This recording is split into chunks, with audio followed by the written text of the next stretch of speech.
Greetings from the homestead. I'm Paul, and this is the mess we're getting into today. For a recap, for those of you that haven't been with the channel for a while and are just tuning in for the first time, this is a 1988 Suzuki Samurai. It is currently running a 1.6 liter 8 valve out of a Suzuki Sidekick. Also, if you look carefully, it's got a cracked header. It's running missing link front suspension with spring over rough kit, as well as a missing link YJ spring over rear. What we're going to be doing is going back to spring under. I'll explain that when we get around to it. This thing has 300 and something thousand miles on it. 329,000 miles. It is definitely its second engine, with the third engine over there. That'll be a much later project. But the reason we're working on this right now and not in the winter is because, well, I haven't ran this in 2 years. The last two times over the previous 2 years I ran it on the road, anything above 35 miles an hour, I had death wobble on this tire. So that's where we're actually going to semi-start today. Because we're reconfiguring the suspension, I want to find out what parts I need to order. I already know I need some screws for the glove box, and I'm going to need some new caliper bolts for my brake calipers. But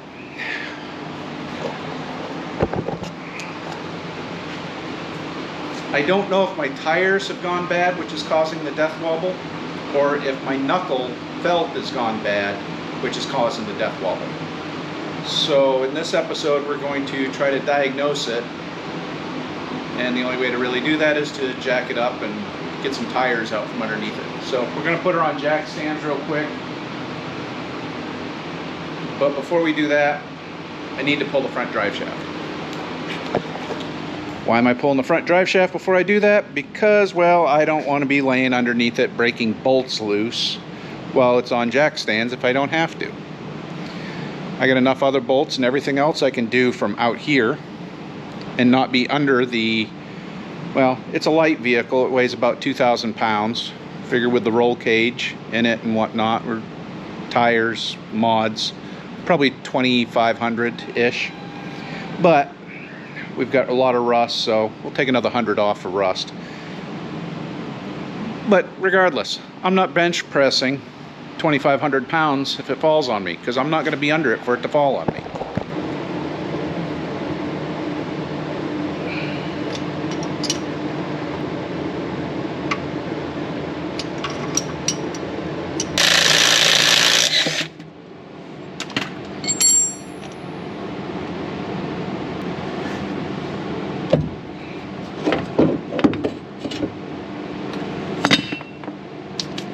There. Now, while I was under here checking things, I saw something. So, if we go right here, this is the rear drive shaft. Well, I grabbed it and I did this.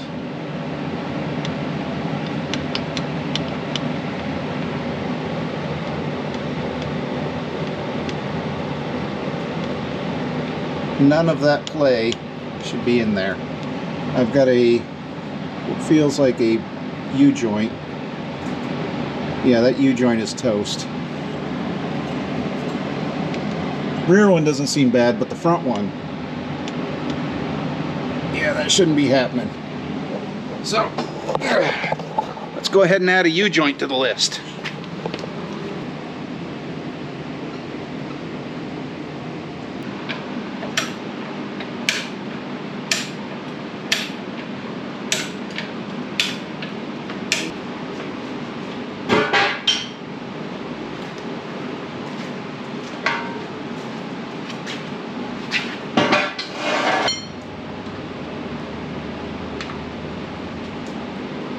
Contact.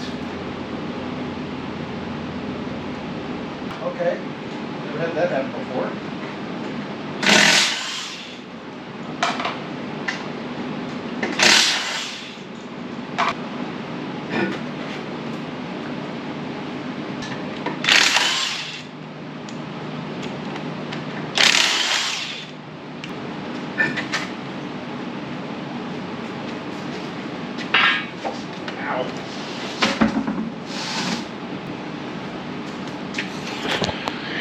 Let me explain why I'm pulling the brake calipers off.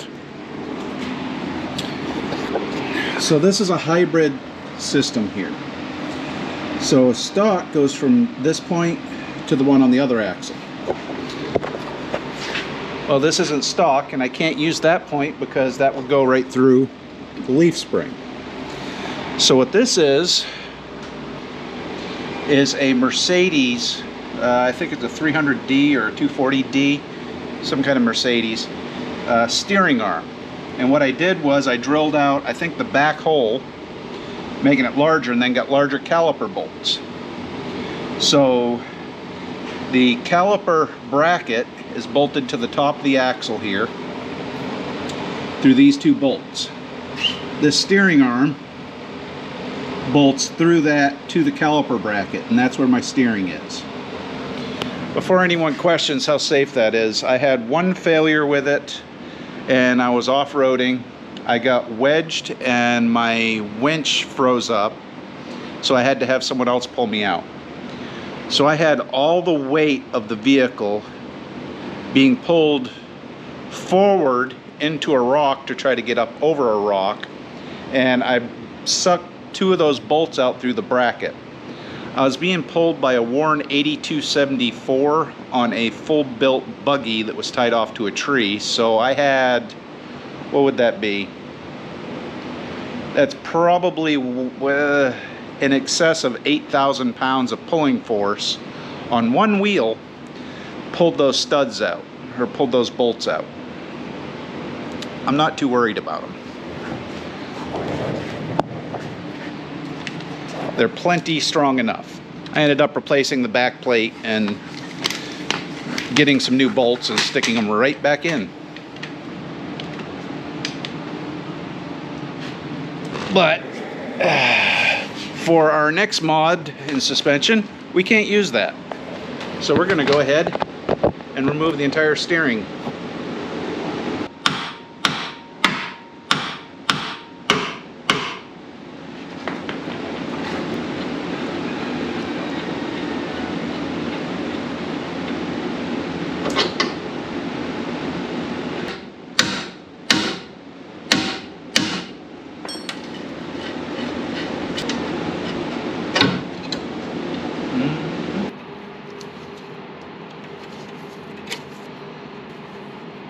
Oh, this one's going to be more difficult. Okay.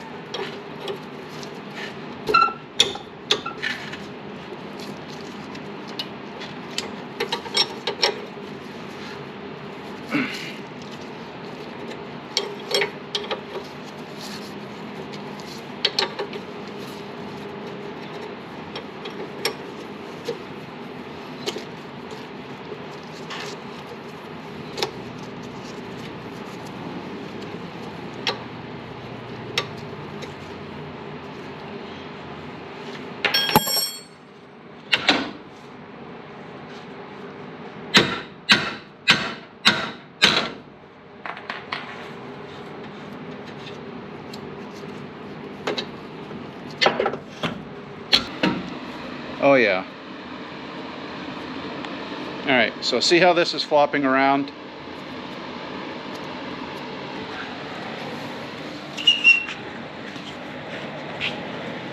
And this one is semi-stiff.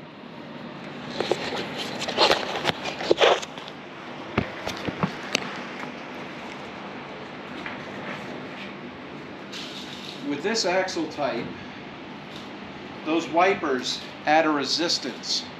Well, if you don't have enough resistance there, then that can cause a oscillation in the wheel, and or it will cause death wobble.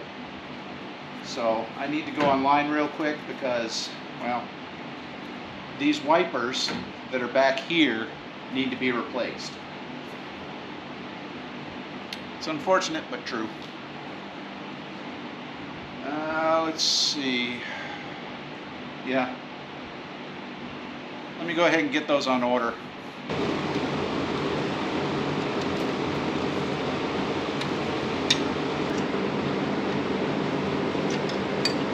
Don't drop it.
There.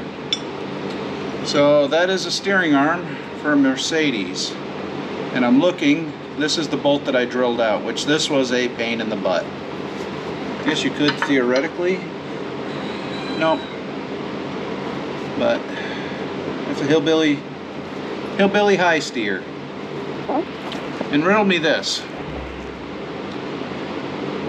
Why can I order trail gear parts through JEGS for $40 cheaper, $25 cheaper with shipping? JEGS was $87 and like $15 shipping and handling for trail gear parts for this, while trail gear through their website was $130, $140 for the same part. I didn't even get the shipping. All right. This side will be same as the other, so.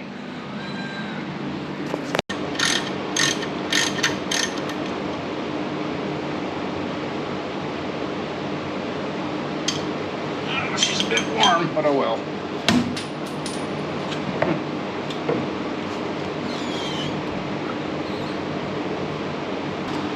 I try to break loose our U-bolts. See how this goes. Excuse me.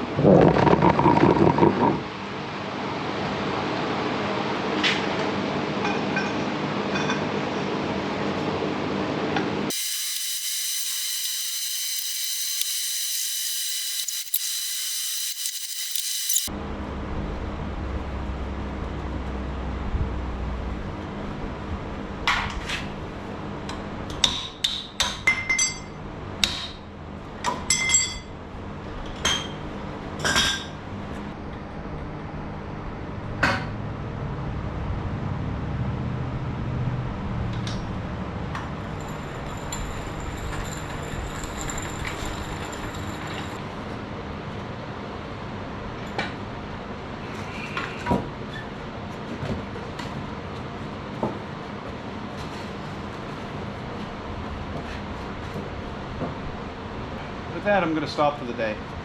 I am going to replace the U-bolts, so I'm going to see if I can order a set of those. Probably 8.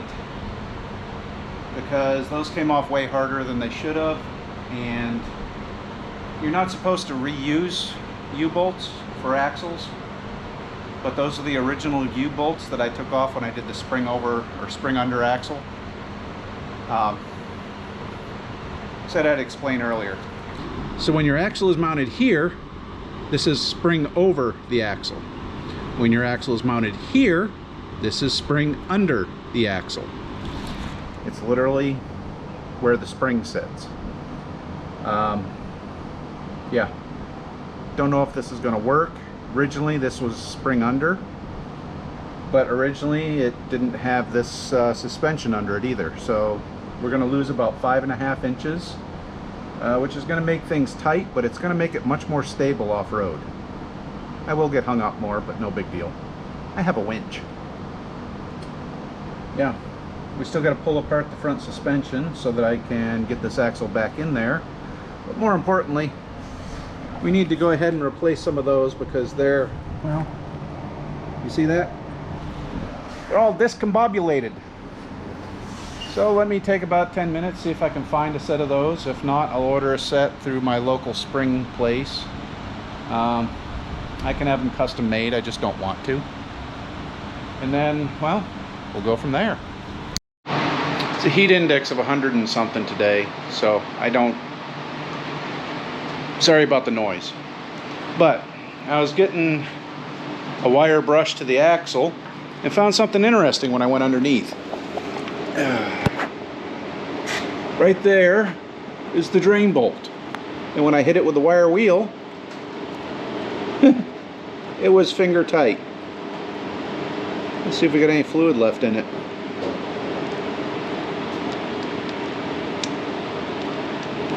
Oh, hey, we still got oil. That's a good sign. Doesn't look horrible either. So I'm going to drain that out, put the bolt back in, and then we're going to continue the tear down because, well, whoever power washed this power washed it very badly, and there's a lot of crud on here that needs to come off because we got to pull both knuckles, pull the axle shafts, and the third member. It's not bad. Could almost put that oil back in there if we wanted. Oh, I just missed it.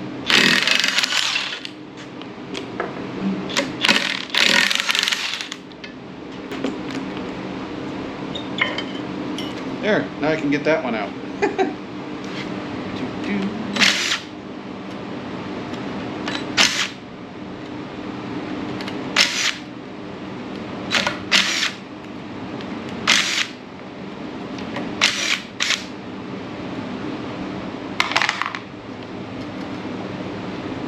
Oh, that's beautiful. Nice and dry. No yucks.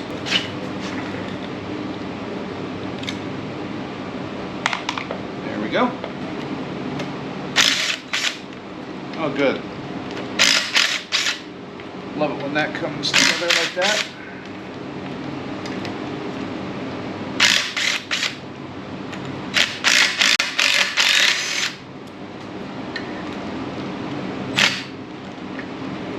Taking a rock. So these have acorn nuts on them, which are those little tapered nuts right there, or acorn inserts. Those are a bugger if they don't come out with the screw.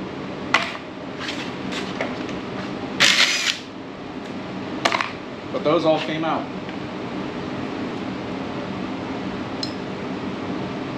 Clink, I don't like clink.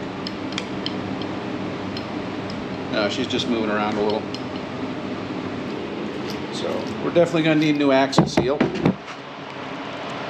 because if you look, this is all wet internally. That means axle oil, or is that hypoid gear oil, is leaking past the seal into the knuckle and basically diluting the grease for the burr field. That's not good. Yummy. Let's go back around to the air. Oh, sorry. Oh, you okay? You bounced well. There are two ways to do this.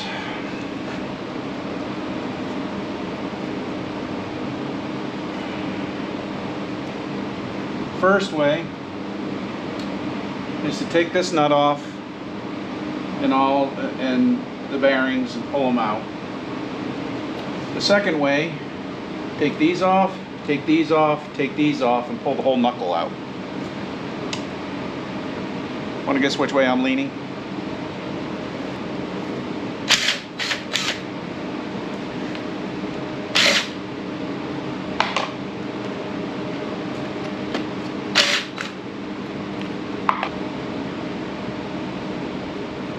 The other half of our wiper bracket. Well, that would slow it down a little. That thing's all marred up. Yeah, don't worry, it's probably my fault. These 14s? They are. Alright.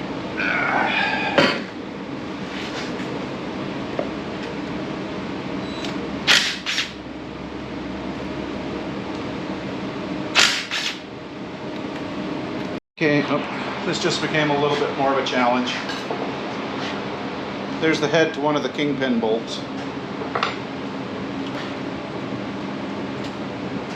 Let's see if I can get this off.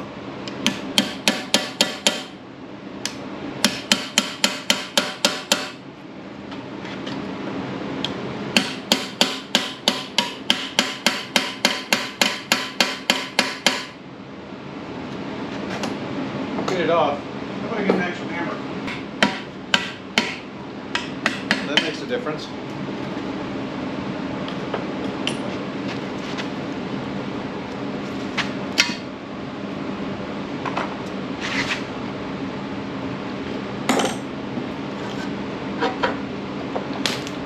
Nope, there goes the lower kingpin bolt.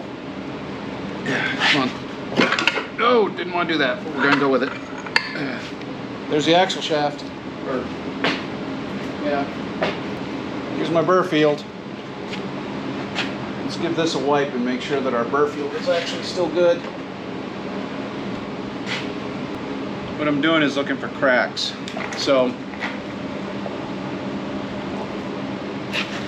on these versus a standard axle shaft that has the 4-point in it, this has what, 2, 4, 6 balls on a cage, and it rotates inside the unit, kind of like a CV shaft. But when you're at an extreme angle like this, the balls partially stick out. So if you're under load trying to turn it, you can actually crack this bell. And actually I can show you what happens. Hold on. So this is what a burr field joint looks like when it's good. This is from a Toyota, and this is what it looks like when it goes bad.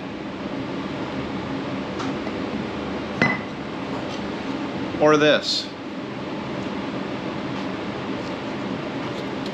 This is from my 85 that I had. I think these were stock burr fields too, although it doesn't say made in Japan on them. So it was the burr fields that came with my Toyota axle. I ended up blowing them up, so I tried a Dana 44 conversion. I blew that up, and I ended up using some 300Ms off. I think it was Trail Gear at the time, but yeah, that's what happens when a burr field goes bad. Fun. We don't want to lose our bearings or get them mixed up. So we're going to leave them on the housing for now. Because they do have races on them.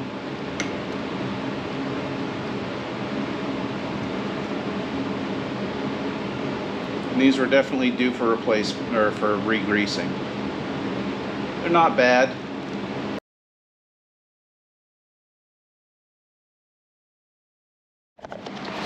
So before reassembly,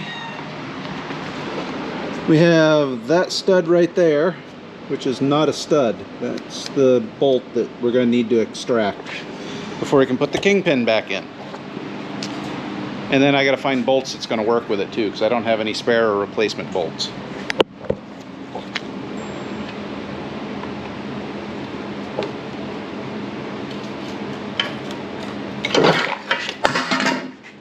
That was not intentional, I promise.